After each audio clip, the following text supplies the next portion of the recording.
markaad kugu horeysaan soo booqato channelkan fadlan subscribe like share comment intaba noo taasoo asxaab fara badan u gaaro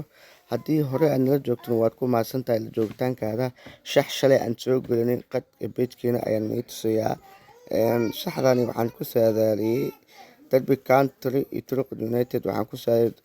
Turk United hal gool inay dhaliso oo hal gool iska daayee wax la eg way dhali weydi marka sidaas darteeda waa laga badiyey midaan kale Gillingham iyo Faydal baan ku saadaaliyey inay hal gool dhaliso oo ma dhalin waa laga badiyey losta ay noqotay midaan kale fiil ayadana total over 2 gool ayaan dhahay oo waxa ka imaaday 5 gool 1 ay noqotay meesha ay dhibaatada ka tahan fiil Camberdeck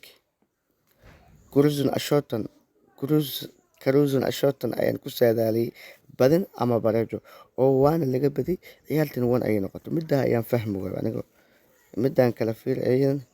waxaana badin ama bareejo waa laga badiyey midaan kale fiil health ball Isul Morris on ku saadaaliyey Morris badin ama bareejo oo ayadana waa laga badiyey oo ciyaartan waxay noqotay 1 ujeedkaas ayaan fahmi waayay ciyaartan 1 ay noqotay waana laga badiyey midaan kale fiil ciyaartu 1 ay noqotay Cruzan Ashton ayada ciyaartii 1 ay noqotay arag muujado waan laga badiyey midaan waa laga badiyey ciyaartan 1 ay noqotay arag waatan wallahi wareer wey wana kasbad labadan bari isdaba marj buu wajiyaa la isku ma xalin karo saxaabay